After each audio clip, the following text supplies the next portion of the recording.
De l'école, de mon lieu d'habitation jusqu'à l'école, je pouvais tomber au moins 10 fois avant de me lever. J'arrive à l'école en retard, mais le maître me battait copieusement. Pourquoi tes amis arrivent à l'heure et toi tu arrives en retard? J'ai dit, monsieur, regardez ce que j'endure actuellement. Il dit, non, si je te laisse, ça va donner l'occasion aux autres élèves d'arriver en retard. Je ne te laisserai pas. Il me bat, il me punit. Je ne rentre pas à la maison. Pendant que mes amis rentrent pour manger, moi je reste là. J'attends. Pire, quand je sors dans la cour de l'école, je suis la risée de tous les élèves. Tout le monde se moque de moi. Mais regardez ça là. Mais c'est un génie. Mais ça c'est un sorcier. Mais celui-là il a bouffé quelqu'un. Lui là c'est... Mais tous les mots à telle enseigne que moi, finalement, je me cachais. Pendant la récréation, je partais derrière la classe et je restais seul. Je restais seul. Quand je reviens, ils sont tous derrière moi. Regardez-le, il va tomber, il va tomber. Et effectivement, je tombe.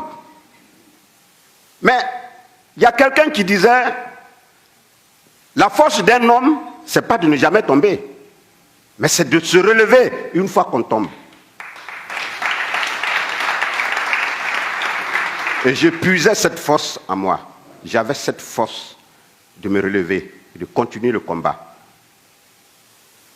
J'ai continué avec ce problème jusqu'en classe de CM2. Arrivé au CM2, c'était plus possible. C'était une paralysie totale.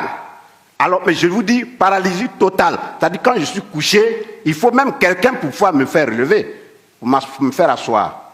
Je n'arrivais pas à m'asseoir tout seul. Alors, pour moi, l'école, terminée. C'est pourquoi je vous ai dit tout à l'heure, vous avez en face de vous un alphabète. Ma classe de CM2, je n'ai même pas bien fait la classe de CM2, je me suis arrêté là. Mais, j'y croyais encore. Malgré que tout était fini, j'étais couché là. Et puis un oncle qui a débarqué du Burkina Faso et qui m'a vu là, couché. Mais arrivé à un certain moment, pour moi, c'était la mort maintenant, puisqu'il n'y avait plus d'espoir. L'oncle est arrivé, il m'a vu couché, il dit, mais ce petit, vous le laissez mourir là alors qu'il y a des possibilités de le récupérer. Donc les parents ont dit, bon, là, dans son état là, en tout cas, prends-le, va avec lui où tu veux et soigne-le. Si il a pu guérir, c'est tant mieux. S'il n'a pas pu guérir aussi, c'est Dieu qui l'aura voulu. Et il me prend, direction Burkina Faso. Mais en passant par Oumé, parce qu'on partait prendre le train à Bouaké.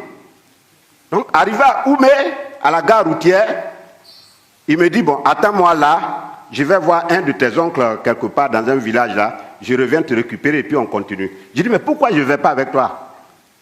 C'est là qu'il me ressort. J'ai dit à cet oncle que je viens avec toi. Et il m'a dit ceci.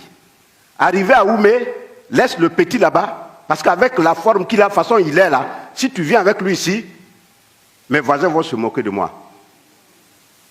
Quand il m'a dit ça, je n'ai pas pu me retenir, j'ai pleuré tout le temps. Mais j'ai pleuré.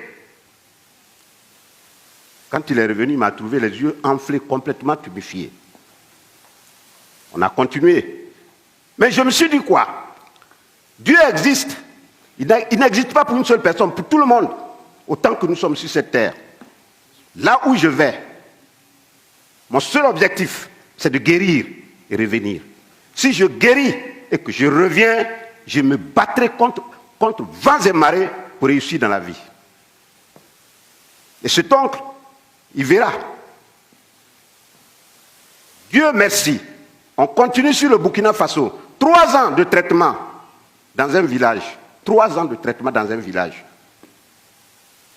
Heureusement, j'ai pu retrouver l'usage de mes membres. Je reviens alors sur Abidjan, sur Gagnoa. C'est là ma ville natale. J'arrive au village, tout le monde est surpris de me voir sur pied. Pas de béquilles, pas de canne, rien.